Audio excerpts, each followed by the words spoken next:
ഈ കാണുന്നത് ഒരു ഫ്ലാറ്റ് റൂഫിൻ്റെ കോൺക്രീറ്റിനുള്ള തട്ടടിക്കലാണെന്ന് നമുക്ക് കാണുമ്പോൾ തോന്നും. പക്ഷേ സത്യത്തിൽ ഫ്ലാറ്റ് റൂഫല്ല, ഇതൊരു സ്ലോപ്പ് റൂഫാണ്.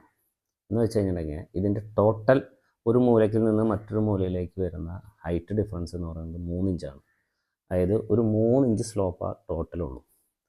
അപ്പോൾ നമ്മൾ ഉദ്ദേശിക്കുന്നത് എല്ലാ വെള്ളവും, ആ ഓപ്പൺ ടെറസിലെ എല്ലാ വെള്ളവും ഒരു പോയിന്റിലോട്ട് മാത്രം കൊണ്ടുവന്ന് താഴെ റെയിൻ വാട്ടർ ഹാർവെസ്റ്റിലേക്ക് കൊണ്ടുവന്ന് അവിടെ നിന്ന് ഓവർഫ്ലോ ആയിട്ടാണ് നമ്മൾ പുറത്തേക്ക് വെള്ളം ഇവിടെ ഉദ്ദേശിക്കുന്നത്.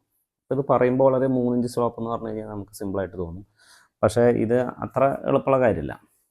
നമ്മൾ ഇതൊരു ഫ്ലാറ്റ് റൂഫാണെന്ന് വെച്ച് കഴിഞ്ഞാൽ നമുക്കിതൊന്ന് ചരിക്കണം എന്ന് വെച്ച് കഴിഞ്ഞാൽ നമുക്ക് വെള്ളം പോകേണ്ട പൈപ്പ് ഒരു 3 ഇഞ്ചിൻ്റെ പൈപ്പ് വെച്ചിട്ടാണ് നമ്മൾ ചെയ്യുന്നത്. അവിടുത്തെ ഹൈറ്റ് ആദ്യം നമ്മൾ സെറ്റ് ചെയ്യണം.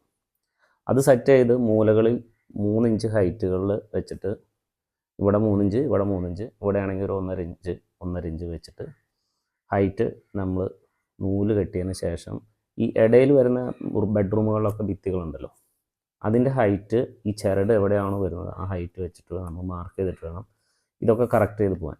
അപ്പോൾ നമുക്ക് വെറുതെ അങ്ങോട്ട് ഭിത്തി കട്ട വാരി കെട്ടി വെച്ച് നമുക്ക് വാട്ടർ ലെവലിൽ ചെയ്യുന്ന ഒരു സുഖം ഉണ്ടാവില്ല. സാധാരണ ചെയ്യുന്നത് എന്താ വെച്ച് കഴിഞ്ഞാൽ കറക്റ്റ് വാട്ടർ ലെവലിന് ഫ്ലാറ്റ് റൂഫ് ഉണ്ടാക്കിയതിന് ശേഷം നമ്മളതിന് മേലെ സെൻറ്ററിൽ പരിക്കനിട്ട് എല്ലാ മൂലക്കിലേക്കും ഓരോ ചെറിയ ചെരുവിട്ടിട്ട് ഈ പാരപ്പറ്റിൻ്റെ അടിയിൽ 1.5 ഇഞ്ചിൻ്റെ ഓരോ പൈപ്പുകൾ 4 മൂലയ്ക്കും വെച്ച് കൊടുക്കും. അതാണ് നമ്മുടെ നാട്ടിൽ പൊതുവെ ഇപ്പോൾ ചെയ്തുകൊണ്ടിരിക്കുന്ന ഒരു സിസ്റ്റം. പണി എളുപ്പമാണ്. പക്ഷേ ഇതിൻ്റെ പ്രശ്നങ്ങൾ എന്തൊക്കെയാണെന്ന് വെച്ച് കഴിഞ്ഞാൽ മഴ പെയ്യുന്ന നേരത്ത് ഇതിങ്ങനെ വെള്ളം മേലെ നിന്ന് ഇപ്പോൾ ഫസ്റ്റ് ഫ്ലോറിൽ നിന്നൊക്കെ മേലോട്ട് ഇങ്ങനെ ചാടും.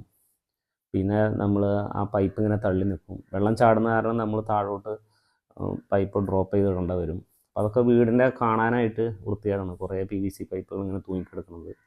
പിന്നെ മുറ്റം മുഴുവൻ വെള്ളമാവും. അപ്പോൾ ഈ ഒരു പ്രശ്നങ്ങളൊന്നും ഇതിലുണ്ടാവില്ല. എല്ലാം ഹൈഡായിരിക്കും. നമ്മുടെ വീടിൻ്റെ ചുറ്റുപുറത്ത് മഴ നേരിട്ട് പെയ്യുന്ന വെള്ളം മാത്രമേ ഉണ്ടാവുള്ളൂ. ഇങ്ങനെ ടെറസിൽ നിന്ന് വരുന്ന വെള്ളം ഉണ്ടാവില്ല. അതുമാത്രമല്ല സ്ലോപ്പ് പ്രൂഫ് ആവും ചെയ്തു. നമുക്ക് ഓപ്പൺ ടെറസ് ആണെങ്കിൽ മറ്റു കാര്യങ്ങൾക്ക് ഉപയോഗിക്കാനും പറ്റും.